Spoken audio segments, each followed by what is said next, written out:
খোদ পুলিশের বাড়িতে দুঃসাহসিক চুরি, শান্তিনিকেতনে চাঞ্চল্য, পাওয়া গেল লক্ষাধিক টাকার গয়না ও নগদ।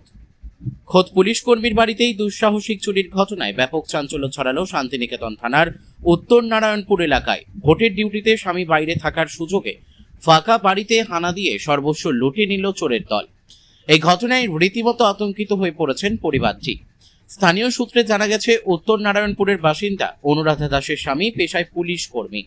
গত 22 এপ্রিল সপরিবারে লাভপুরের দ্বারকা গ্রামে ভোট দিতে গিয়েছিলেন তারা।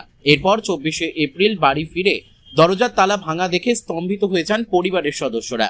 বাড়ির ভেতরে ঢুকে তারা দেখেন আলমারি ভেঙে তছনছ করা হয়েছে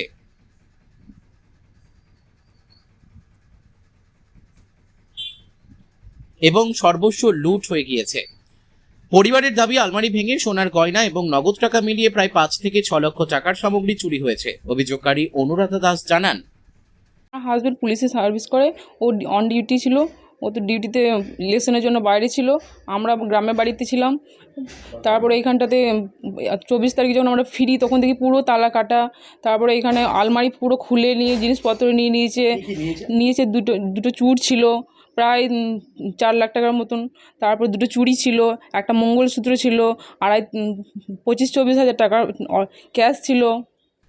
সাধারণত বাড়িতে এত গয়না রাখা থাকে না, কিন্তু সম্প্রতি একটি বিয়ের অনুষ্ঠান থাকায় গয়নাগুলি বাড়িতেই রাখা ছিল। সেই সুযোগই কাজে লাগিয়েছে দুষ্কৃতীরা। খবর পেয়েই ঘটনাস্থলে পৌঁছায় শান্তিনিকেতন থানার পুলিশ। অনুরাধা দাসের স্বামী ভোটের ডিউটিতে বাইরে ছিলেন, আর সেই সময় বাড়ি ফাঁকা থাকার সুযোগ নিয়েই রাতের অন্ধকারে চোরেরা এই অপারেশন চালায় বলে প্রাথমিক অনুমান পুলিশের। ঘটনার পর থেকেই এলাকায় নিরাপত্তা নিয়ে প্রশ্ন উঠতে শুরু করেছে। ইতিমধ্যে ঘটনার তদন্ত শুরু করেছে শান্তিনিকেতন থানার পুলিশ। অভিযুক্তদের খোঁজে তল্লাশি চালানো হচ্ছে। তবে পুলিশের নিজের কর্মীর বাড়িতেই এমন চুরির ঘটনায় সাধারণ মানুষের মনেও আতঙ্কের সৃষ্টি হয়েছে।